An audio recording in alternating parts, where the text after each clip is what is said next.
नमस्कार, good evening. जैसा कि आप जानते हैं, आरोही क्लासेस में हमने BSEB बोर्ड के क्लास 12 की इंग्लिश की एक poetry sweetest love I do not को पढ़ना शुरू किया था, जिसके 2 स्टांजा हम ऑलरेडी पढ़ चुके हैं। आइए अब हम आगे आपको लेकर चलते हैं और लाइन बाय लाइन हम इस पोएम के थीम को, अर्थ को समझने की कोशिश करते हैं।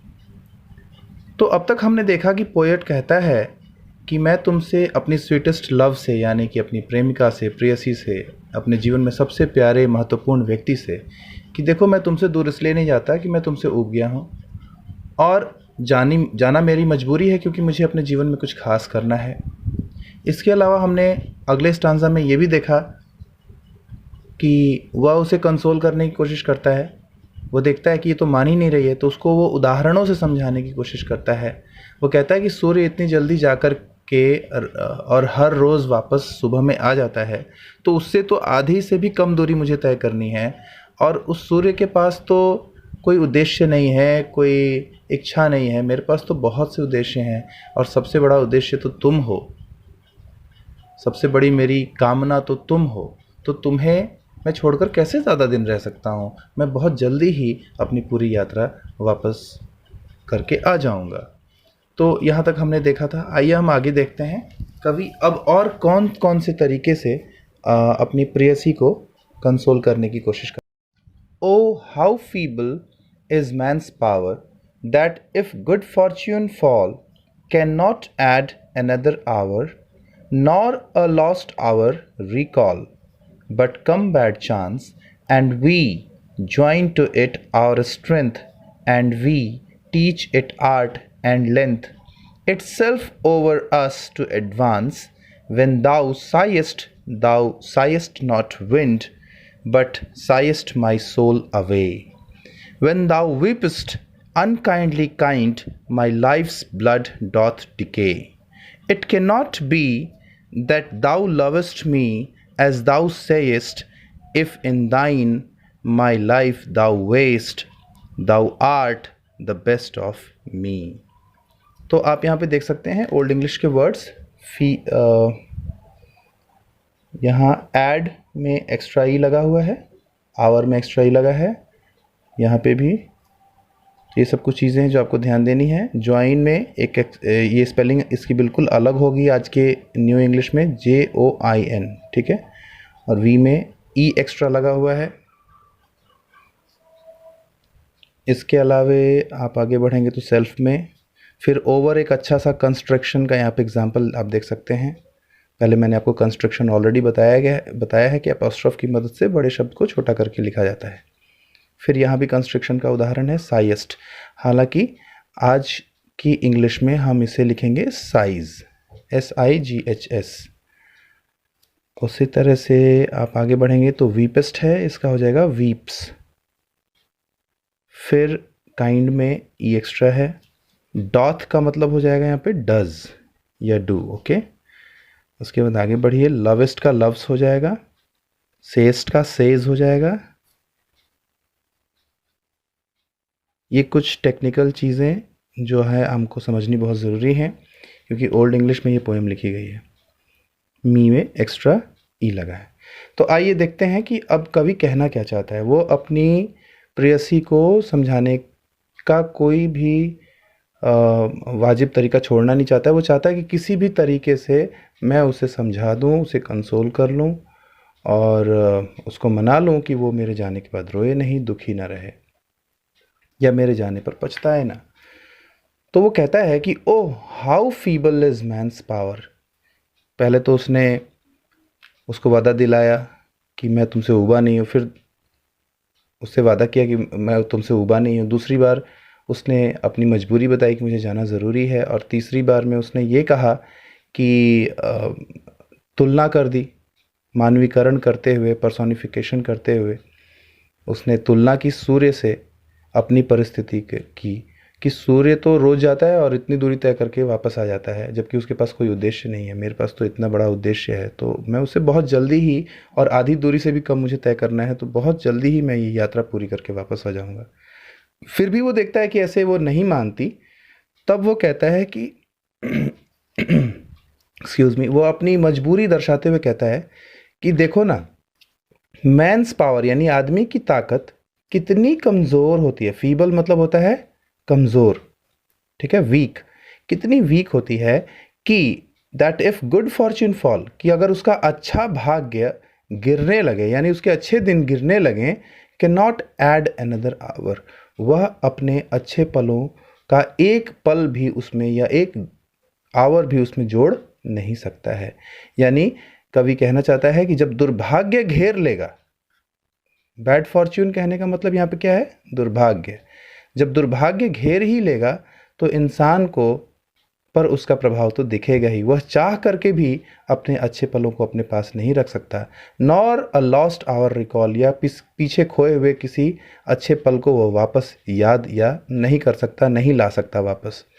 But come bad chance and we join to it our strength and we teach it art and length. लेकिन जब भी ऐसा बुरा वक्त आएगा तो इंसान हार नहीं मानता। हमें हार नहीं मानना है, हमें अपने पूरी ताकत से उस परिस्थिति से लड़ना है और उसके साथ खड़ा होना है, खड़ा होकर उसका सामना करना है। और अपने प्रयासों से और अपने जीवन के आर्ट से, जिस आर्ट से हम अभी जीते आ रहे हैं, जो आर्ट ऑफ लिविंग हमारे पास है, उससे हम उसी को ये सिखा दें कि हम बुरी से बुरी परिस्थिति को भी कैसे पार कर सकते हैं, उसका सामना कर सकते हैं। और वो खुद ही हमारे ऊपर से गुजर जाएगा, itself over us to advance, कि कैसे वो हमारे ऊपर से टल जाए। यानी जो बुरा वक्त है, वो बुरा समय अपने आप ही टल जाएगा यदि हम अपनी हिम्मत ना हारें। तो कवि कहना चाहता है कि क्या करें, अभी तो दुर्भाग्य घेरे हुए है, तो जाना मुझे पड़ रहा है, लेकिन हम यदि अपनी पूरी ताकत से इस वक्त का सामना करेंगे तो ये बुरा वक्त भी हमारे ऊपर से टल जाएगा, निकल जाएगा। फिर कवि कहता है कि तुम रोती क्यों हो? When thou sighest not wind, but sighest my soul away।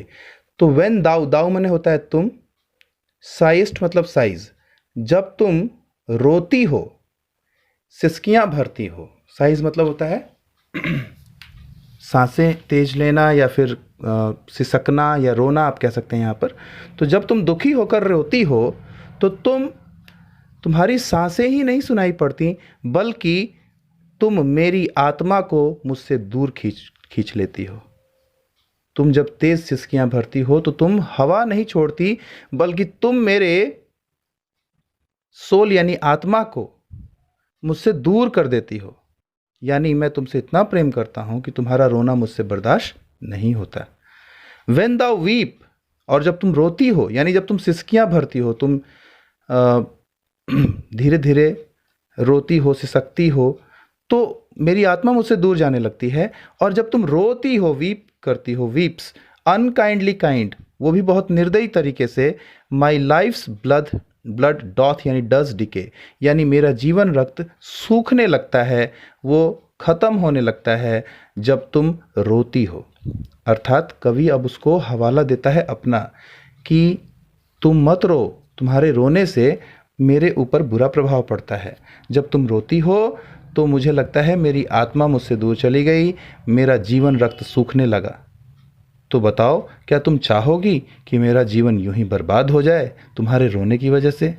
It can not be, ऐसा नहीं हो सकता, that thou lovest me, lovest means loves, ऐसा नहीं हो सकता कि तुम मुझसे प्यार करती हो, एज दाउ सेस्ट, जैसा कि तुम कहती हो, इफ़ इन दाइन माई लाइफ दाई वेस्ट, क्योंकि तुम्हारे ऐसा करने से, रोने से मेरा जीवन व्यर्थ हो, तो मुझे नहीं लगता कि तुम मुझसे प्यार करती हो। अगर तुम मुझसे प्यार करती हो तो तुम ऐसा नहीं करोगी, तुम नहीं रोओगी, क्योंकि तुम्हारे रोने से मेरे ऊपर बुरा असर पड़ता है, मुझे लगता है मैं मर जाऊंगा, मेरा जीवन रक्त सूखने लगता है। तो तुम क्यों रोती हो? तुम तो कहती हो एज दाउ सेज, यानी तुम जैसा कहती हो कि तुम मुझे प्रेम करती हो, दैट दाउ लवस्ट मी, यानी कि तुम मुझसे प्रेम करती हो, ऐसा तुम कहती हो, फिर तुम मेरे जीवन को ऐसे वेस्ट कैसे होने दे सकती हो?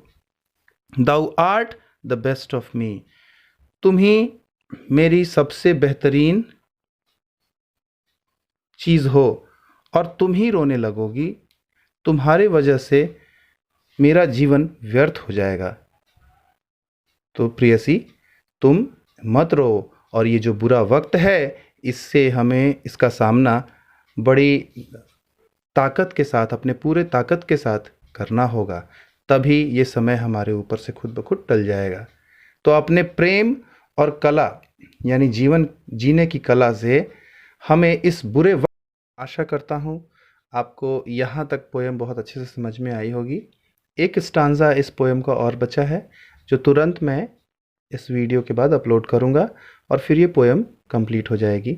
चूँकि ये थोड़ी लंबी पोएम है तो इसको पार्ट्स में इसका वीडियोस मैंने अपलोड किया है, और उम्मीद करता हूँ कि आपको ये अच्छा लगा होगा, इसका एक्सप्लेनेशन अच्छे से समझ में आया होगा।